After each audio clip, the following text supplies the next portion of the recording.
दोस्तों आज हम निफ्टी का चार्ट देखते हैं और उसमें पता लगाने की कोशिश करते हैं कि ये कहाँ तक ऊपर जा सकता है और कहाँ से रिवर्सल होगा। और साथ में मैं आपको बताऊंगा कि आपको इसमें ट्रेडिंग प्लान किस प्रकार से होनी चाहिए। ये आपका पूरे वीक का व्यू होगा, या जब तक ये व्यू आपका काम करेगा जब तक ये इसमें जो मैं चीज़ें बताने वाला हूँ वो उसके अंदर में मीट ना कर जाएँ, वो कंडीशंस मीट ना कर जाएँ, तब तक ये लेवल आपके काम करेंगे। तो मोस्ट प्रोबेबली आपका एक सप्ताह में ये हो जाएगा, ऐसा लग रहा है मुझे। दोस्तों यहाँ पे मैंने दो मूविंग एवरेज लगाई हुई हैं। ऊपर में एक रेड का आप देख रहे हैं, रेड कलर का एक लाइन है और नीचे में एक ब्लैक का लाइन है। ये जो लेवल्स हैं ये तो अपने इंट्राडे लेवल थे, जो कि मैं शॉर्ट्स में डाल के आप लोग को डेली दे देता हूँ। तो इनको आप फिलहाल इग्नोर करना है, लेवल्स को मत देखना।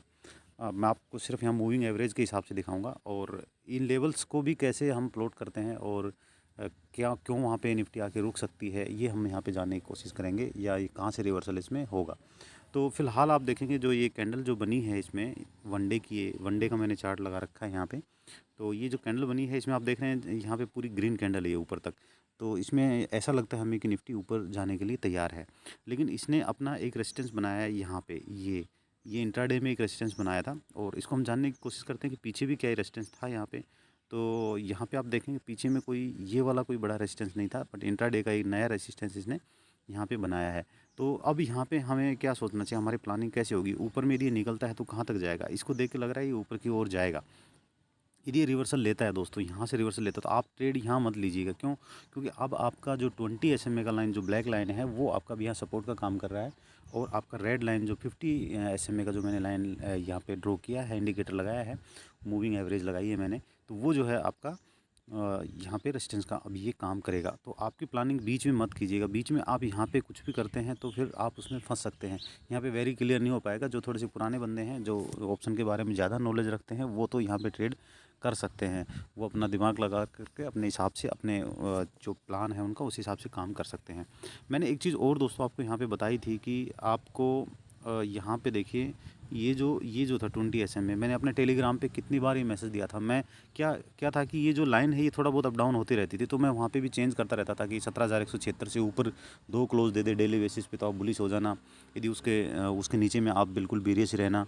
ये और फिर या फिर 17,144 का मैंने एक बार बताया था कि 17,144 या 45 पे जब ये आएगी और वो उसके ऊपर में दो क्लोज दे दे, तो उसका मतलब यही था कि आप भी ये चीज़ कर सकते हो कि 20 SMA के ऊपर में डेली बेसिस पे यदि दो क्लोज दे देती है तो फिर निफ्टी बुलिश हो जाती है। तो हमारा ट्रेडिंग प्लान कैसे होना चाहिए? नंबर एक, यहाँ पे आप देख रहे हैं कि दो क्लोज इसने दिए हैं। एक कैंडल ये बनाई है, एक रेड वाली थोड़ी सी बनाई है, फिर तीसरी एक ग्रीन कैंडल बनाई है। जैसे ही यहाँ तीन कैंडल क्लोज हुई तो आपको यहाँ पे कंफर्मेशन मिल गई है कि अब हमारी निफ्टी ऊपर की ओर जाने वाली है। अब यहाँ पे आपको मैं एक चीज़ बताता हूँ, आपको यहाँ पे मेरे थॉट प्रोसेस की ओर जाना है, न कि मैं जो लेवल बता रहा हूँ उनके हिसाब को उनको आपने पकड़ के और उन पे काम करना है। यहाँ पे हमारे ट्रेडिंग क्या प्लान होनी चाहिए। ऐसे भविष्य में आपके पास बहुत सारा टाइम आते रहेगा जब आपको पता लगता रहेगा कि ये कहाँ पे सपोर्ट है हमारा और कहाँ पे रेसिस्टेंस है। सबसे पहले हम सपोर्ट की बात करते हैं कि सपोर्ट पे हमें कैसे ट्रेड करना चाहिए।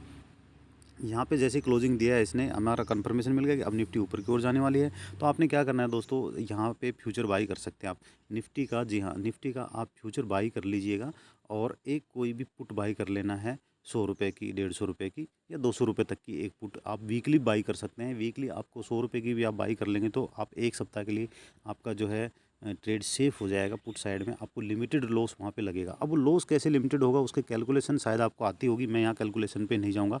कैलकुलेशन आप लोग अपना खुद से आप करके देख सकते हैं। सिंपल मैं बता देता हूँ। मान लो कि आपने 17,000 पे फ्यूचर बाई किया है और आप 16,000 की एक पुट बाई कर लेते हैं। 16,000 की पुट जिसका रेट अभी मान लो 150 रुपया है। तो दोस्तों इसमें से आप देखेंगे कि आपका यहाँ पे तकरीबन तकरीबन आप इतना मान के चलिए कि 150 पॉइंट का आपका लॉस है। यहाँ पे फिक्स है लॉस, इससे ज़्यादा का लॉस आपको नहीं हो सकता है। 150 पॉइंट से ज़्यादा का लॉस नहीं होगा, क्योंकि निफ्टी जितना नीचे जाएगी, मान लो यहाँ से टूट के 400 पॉइंट भी नीचे चला जाता है फ्यूचर इसका, मान लो कि आपका इस सपोर्ट ने काम नहीं किया, आप गलत साबित हो गए और आपका ये टूट के नीचे चला जाता है, तो जो ये पुट है आपका ये आपको पैसे दे जाएगा। तो 150 पॉइंट मैक्सिमम रिस्क बता रहा हूँ। एनी हाउ मतलब कुछ भी हो जाए, यानी कि अब लोअर सर्किट भी लग जाए तो भी आपको 150 पॉइंट से ज़्यादा का लॉस नहीं हो सकता, क्योंकि ये प्रॉफिट में आ जाएगा आपका। वैसे आप उसको देखेंगे तो उसमें इतना जो डेली का चेंजेस होता है उसके अंदर में आपको 400 पॉइंट पे 500 पॉइंट यदि निफ्टी 400, 500, 700, 800 पॉइंट तक भी टूट जाती है तो भी आपको 150 पॉइंट का लॉस नहीं दिखाएगा, कम दिखाएगा, क्योंकि पुट के अंदर में भी काफ़ी सारा उसके अंदर में उसकी जो वैल्यू है वो रहेगी वहाँ पे, जो इंट्रिंसिक वैल्यू है वो रहेगी उसकी। तो उस हिसाब से इसके अंदर में आपको लॉस नहीं होगा। तो ये एक प्लान कर सकते हैं आप। जैसे आप कोई भी फ्यूचर आप बाई कर रहे हैं तो आपको पता है कि यदि ऊपर गया तो मुझे प्रॉफिट होगा। अब ये कहीं सर प्रॉफिट कहाँ होगा, तो प्रॉफिट आपको देखो 150 रुपये का आपने पुट लिया था यहाँ पे, 150 का पुट जैसे ही यहाँ पे 400 गया तो ये तो लगभग जीरो की ओर चला गया। 20-15 पॉइंट बचे होंगे इसमें, 20-25 पॉइंट बचे होंगे मुश्किल से। तो 20-25 पॉइंट तो आपके बचे हैं और 120-30 पॉइंट का आपको यहाँ पे लॉस हो गया है। 120-30 पॉइंट का यहाँ लॉस हो गया, लेकिन यहाँ से जो आपने 17,000 पे जो आपने बाई किया था फ्यूचर, या 17,100 पे आपने फ्यूचर जो बाई किया था, वो बढ़ करके 400 रुपये यहाँ पे चला गया, यानी कि 300 पॉइंट का यहाँ प्रॉफिट मिल गया आपको। तो 300 माइनस में आप से अपने जो पुट वाला लॉस यदि कम कर दें तो तकरीबन 200 पॉइंट का आपको प्रॉफिट यहाँ पे हो चुका है इसमें। ये कैलकुलेशन मैं यहाँ रफ़ कर रहा हूँ, ऐसे ही मैं अपने मतलब मेरा कैलकुलेटर से नहीं कर रहा हूँ, बट आप अपने हिसाब से कर सकते हैं। आप मेरी बातों को सुनना, मैं क्या कहना चाहता हूँ, वो कैलकुलेशन आप अपने उस हिसाब से कर सकते हैं। तो दोस्तों ये तो हो गया हमारा, जब भी कोई कभी आपको कन्फर्मेशन मिलती है निफ्टी के अंदर में या बैंक निफ्टी के अंदर में या किसी स्टॉक के अंदर में, तो कि आपको भाई यहाँ से हमें कन्फर्मेशन मिल गई, अब ये सपोर्ट पे है, तो आपको कैसे ट्रेडिंग करना है। इसको आप और भी कई तरीक़ों से कर सकते हैं, उसकी हेजिंग कई प्रकार से कर सकते हैं, बट सबसे सिंपलेस्ट हेजिंग है वो मैंने आपको बताई है। जो सबसे सिंपल हेजिंग है, जिनको कुछ भी मतलब ज़्यादा नॉलेज नहीं है मार्केट के बारे में, वो लोग इस हेजिंग को कर सकते हैं। दूसरा दोस्तों, आप यदि अभी अभी देखिए आपके पास एक चांस आने वाला है रेसिस्टेंस। ये जो रेसिस्टेंस का काम करेगा, इसको डेली बेसिस पे लगाना, एक यहाँ पे ड्रॉ कर लेना, आप अपना एक रेसिस्टेंस ड्रॉ कर लेना यहाँ पे, और जैसे ही निफ्टी यहाँ पे जाती है, यहाँ से एक बार नीचे जरूर आएगी ये, तो यहाँ से आपको तकरीबन 150, 200, 300 पॉइंट मिलने के चांसेस रहेंगे। तो जैसे ही यहाँ पे आएगी, हो सकता है ज़्यादा पॉइंट मिल जाए, कोरोना के केसेस यदि बढ़ गए तो फिर ये इंडिकेटर भी हो सकता है काम ना करे। अभी ये इंडिकेटर वहीं पर फेल होते हैं जहाँ पे कुछ इस प्रकार की फंडामेंटली कुछ न्यूज़ आ जाती है। जैसे कि मान लो कोरोना बढ़ गया, मान लो कोरोना केसेस बढ़ गए, तो हो सकता है कल ही निफ्टी यहाँ खुल जाए, यहाँ खुल के सीधा यहाँ पे आ जाए, ये भी कोई पता नहीं, बट इसको सपोर्ट लेगी, एक बार इसको सपोर्ट लेगी। ठीक है, एकदम से तोड़ के कभी भी अपने जो 20 SMA के है उसको तोड़ के एकदम से जनरली नहीं आती है। आप इसे भी रिकॉर्ड देखेंगे तो आपको पता लग जाएगा। तो वहाँ पे लेकिन आप हेज करेंगे तो आपको फिर टेंशन है ही नहीं। देखो, हेज प्लान आपकी हेजिंग के साथ ही होनी चाहिए। यहाँ आज कोई नहीं बता सकता कि निफ्टी कल जो है इसको टच कर जाएगी या परसों उसको टच कर जाएगी। सब सिर्फ यहाँ पे कयास लगाए जाते हैं, एक्सपेक्टेड मतलब होता है कि यार ऐसा हो सकता है। बस ये कन्फर्मेशन आपको इंडिकेटर से जो मिलती है वो तकरीबन 70-80% की उसमें एक्यूरेसी रहती है, इसलिए हम लोग हेजिंग के साथ ट्रेड करते हैं। जैसे ही यहाँ पे जाएगा, आप यहाँ पे फ्यूचर को शॉर्ट कर देना दोस्तों, निफ्टी का फ्यूचर शॉर्ट करके, और एक कोई भी सी बाई कर लेना, 50 रुपये की वीकली बाई कर लेना आप, तो उसमें आपको वीकली जो बाई करेंगे तो आप एक वीक के लिए वहाँ पे सेफ हो गए। फिर मान लो उसको कैरी ओवर करना चाहते हैं, नेक्स्ट वीक के लिए आप होल्ड रखना चाहते हैं, तो 50 रुपये की फिर एक सी बाई कर लेना। तो आपका रिस्क वहाँ कैलकुलेशन के हिसाब से आप निकाल लेना। बहुत सारे कैलकुलेटर अपने पड़े हुए हैं, उनमें भी जा कर के आप अपना प्ले स्टोर में जाइएगा, कैलकुलेटर आप सर्च कीजिएगा, ऑप्शन कैलकुलेटर, वहाँ पे आप आराम से डाल के उसमें कैलकुलेट कर सकते हैं कि आपका मैक्सिमम रिस्क कितना है। तो मैक्सिमम दिखाता है, वो बीच में कितना आएगा वो उसको नहीं पता रहता।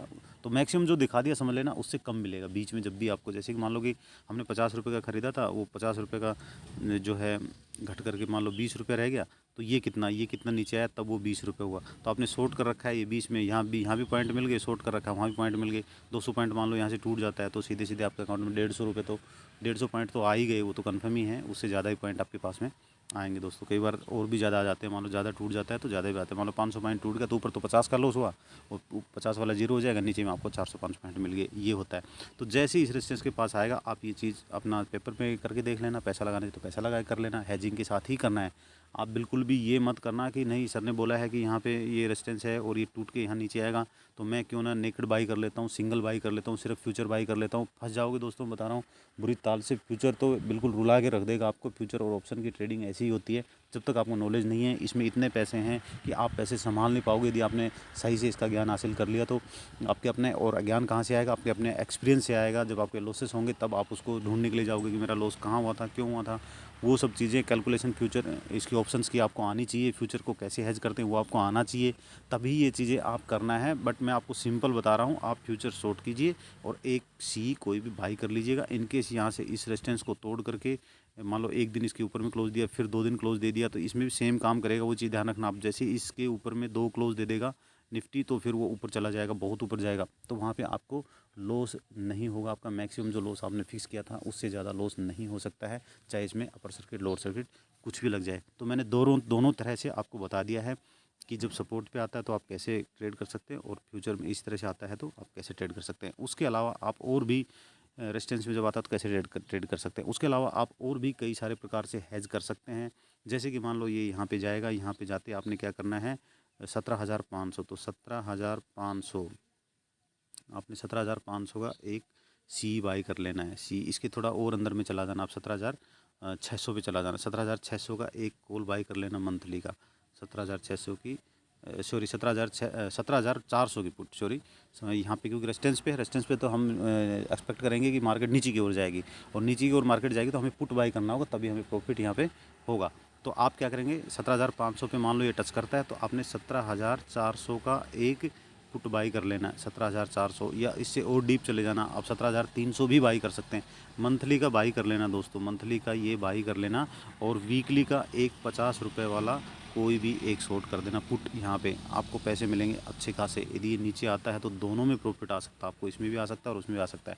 इसमें मैक्सिमम आपका रिस्क और मैक्सिमम आपका लॉस बिल्कुल डिफाइन हो जाएगा कि आपको कितना लॉस हो सकता है या कितना प्रॉफिट हो सकता है। मान लो आपने शॉर्ट किया है एक, यहाँ पे अपने पुट को जो है एक आपने बाई किया था, पुट भी बाई कर रखा है, तो आपको होगा क्या कि यहाँ पे शॉर्ट किया है आपने एक, जैसे 17,400 की आपने मान लो 17,400 का आपने पुट बाई किया, 17,400 का। यहाँ में मुझे लग रहा है कुछ कन्फ्यूजन हुआ है, मैं क्लियर कर देता हूँ दोबारा से। 17,400 का आपने पी बाई कर लिया, और एक 50 रुपये वाला, यानी कि आप थोड़ा नीचे आएंगे तो 17,200 का ले लेना आप। 17,200 का एक आप सेल कर देना है, बस 17,200 का एक पुट आपने सेल कर देना है। वो किसी भी रेट पे हो, यानी कि इन दोनों में 200 पॉइंट का अंतर आ गया तो फिर ठीक है, तो आपको यहाँ पे अच्छा खासा प्रॉफिट मिल जाएगा। आपको दोनों साइड से भी प्रॉफिट यहाँ पे हो सकता है। ये आप कैलकुलेशन करके देख लेना। तो मेरे ख्याल से वेरी क्लियर है अभी कि आप जब यहाँ पे जाएगा तो क्या करना है। हेजिंग ये दो ही टाइप की, यहाँ पे आप और भी कई सारे प्रकार के हेजिंग कर सकते हैं। रेजिस्टेंस के पास कैसे हेजिंग करते हैं यूट्यूब में कई भाइयों डाल रखा है, कुछ समझ में आए तो वहाँ से आप ले लेना।